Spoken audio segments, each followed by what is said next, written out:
आप सभी विद्यार्थियों को मेरा नमस्कार और आपका स्वागत है मेरे चैनल टॉप 5 मैथ्स में।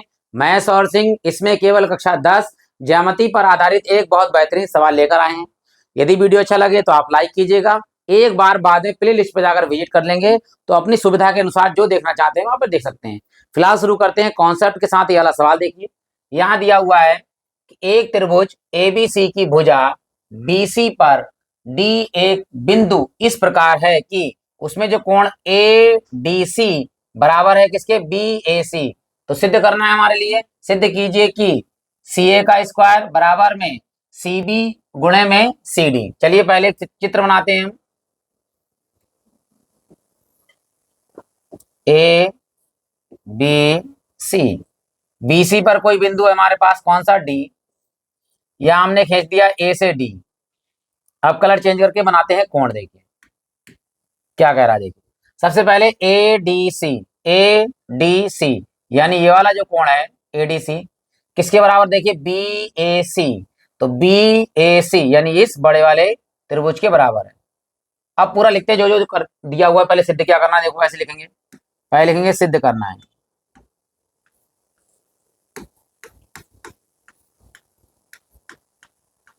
देखिए क्या सिद्ध करना है हमारे लिए, सी ए का स्क्वायर बराबर सी बी गुणे में सी डी। उसके बाद क्या दिया है, दिया है हमारे लिए त्रिभुज एबीसी में पहले तो ये बिंदु दिया हुआ है बी सी के बीच में, कहीं पर भी दे रखा है, लेकिन हमें जो कोण दिया है वो चाहिए, जरूरत है, उसको लिखेंगे ए डी सी किसके बराबर है, कोण बी ए सी, बी ए सी। समीकरण नंबर 1। अब यहां लिखते हैं, जब हमें सिद्ध करना होता है तो यहां लिखेंगे उपपत्ति, उपपत्ति। अब यहाँ नियम लगेगा समरूप त्रिभुज का। समरूप त्रिभुज में याद रखना, जो कोण बराबर होता है उसी के कोण वो बराबर रखते हैं। देखिए अगर दो कोण बराबर हो जाते हैं तब भी त्रिभुज समरूप होता है, क्योंकि दो कोण अगर बराबर हैं दो त्रिभुजों के तो उसका तीसरा कोण अपने आप बराबर होता है, क्योंकि त्रिभुज के तीनों कोणों का योगफल 180 अंश होता है। या फिर कह सकते हैं दो कोण बराबर लिख दिए और तीसरा कोण लिख दिया, इसी प्रकार, क्योंकि वो भी हमारा बराबर होता है। फिलहाल हम दो कोण द्वारा इसे सिद्ध करेंगे। देखिए सबसे पहले कौन कौन त्रिभुज चाहिए, देखो ये वाला कोण किसके बराबर है, ए के बराबर है। तो पहले लिखते हैं हम, देखो डी सी ए, त्रिभुज छोटा वाला लिया हमने, त्रिभुज डी सी ए, डी सी ए तथा इसके साथ त्रिभुज कौन सा लेंगे, देखो डी कोण के बराबर कौन सा वाला है, ए, और सी तो है उभयनिष्ठ वाला जो सी कोण है। देखो ध्यान दीजिए, मैं यहाँ लिख रहा हूँ सी कोण जो है वो छोटे त्रिभुज में भी है और बड़े त्रिभुज में भी है, तो सी तो कोण उभयनिष्ठ हो गया। तो यहाँ हमने लिखा था डी सी ए, तो यहाँ लिखेंगे, देखो डी के बराबर कौन सा वाला कोण है बड़े वाले त्रिभुज में, ए सी बी कोण लिखेंगे। देखो त्रिभुज ए ये वाला और सी ये वाला और बड़ा इधर वाला कौन सा, बी में। ठीक, आप देखिए कौन कौन से कोण बराबर। सबसे पहले इन्होंने जो दिया है वो वाला लिख देंगे, कोण कौन सा, ए डी सी, कोण ए डी सी किसके बराबर है, देखिए बी ए सी, बी ए सी किससे, समीकरण नंबर 1 से, समीकरण 1 से। फिर समझा रहे हैं, ध्यान दीजिएगा। ये वाला जो कोण है वो इस बड़े वाले त्रिभुज के इस बड़े वाले कोण के बराबर है, तो यानी ये वाला कोण तो ये वाला बराबर हो गया, तो दिया है समीकरण नंबर 1 से। अब ये जो कोण है सी, देखिए ए सी बी बड़े वाले त्रिभुज के लिए, और चाहे लिखते हैं ए सी डी छोटे वाले त्रिभुज के लिए, ये उभयनिष्ठ कोण हो गया। देखो तो यहाँ लिख सकते हैं कोण सी बराबर कोण सी, और ये है हमारा उभयनिष्ठ, उभयनिष्ठ।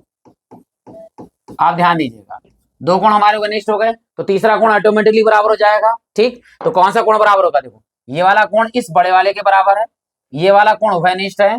अब मैं यहाँ पे कलर चेंज करके आपको बताता हूँ अगला वाला। देखिए ये ब्लैक से कर लेते हैं, यहाँ देखिए तो ये वाला जो छोटा कोण दिख रहा है 3 नंबर हमने 3 लाइनें खींच रहे हैं इसमें, ये छोटे त्रिभुज का ये वाला कोण जो है वो बड़े त्रिभुज का, देखो एक कोण तो ये बराबर हो गया, दूसरा कोण उभयनिष्ठ हो गया, तीसरा कोण इसके बराबर हो जाएगा, ये बी के बराबर।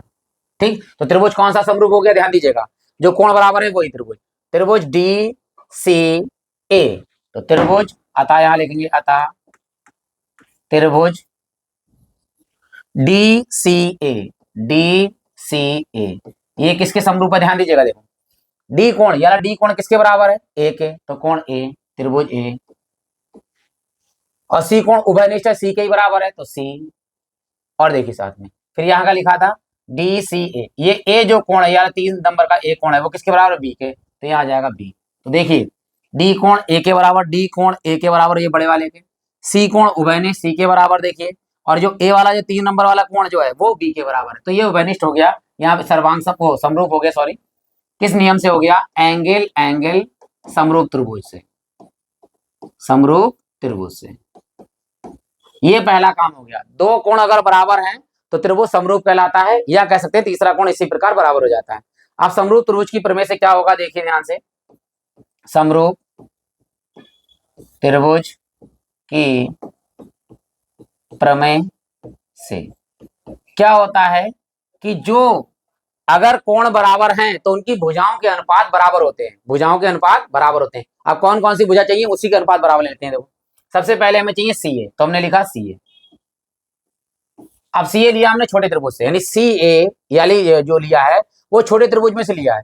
छोटे त्रिभुज में सी का मतलब क्या है? डबल कोण जो है, देखिएगा ध्यान से, डबल कोण जो है वो ट्रिपल के बराबर है, यानी 2 और 3, 2 और 3 अगर ये हैं तो 2 और 3, बड़े त्रिभुज में 2 और 3 लीजिए, 2 ये वाला है 3 ये वाला है, तो क्या आएगा? सी बी, यानी कि सी ए बटे में सी बी, यहाँ लिख देंगे सी बी।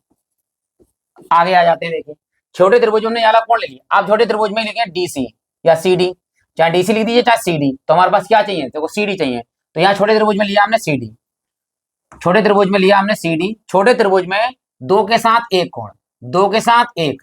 अब बड़े त्रिभुज 2 के साथ एक, देखो 2 के साथ बड़े त्रिभुज में एक ही है, 2 और 1, तो क्या आएगा यहाँ पर? सी ए, तो बटे में सी ए। अब क्या करना है? हमें तिरछी गुणा कर देनी है, तो सी ए यहाँ पर, सी ए यहाँ पर, तो सी ए क्या हो गया?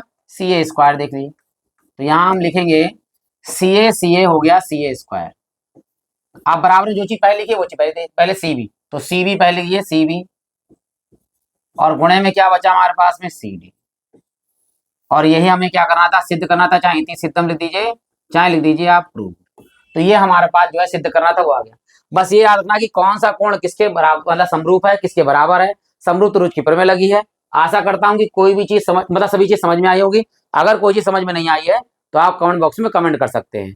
इसी साथ मिलते हैं, आप प्लेलिस्ट में एक बार विजिट कर सकते हैं, वहां पर आपको बहुत बहुत अच्छे सवाल मिल सकते हैं, आप वहां जाके देख सकते हैं, बड़े बड़े लेक्चर हैं। या मैंने केवल आपको एक ही सवाल कराया है, आपको अच्छा लगा हो तो आप लाइक कर सकते हैं। आप सभी लोगों का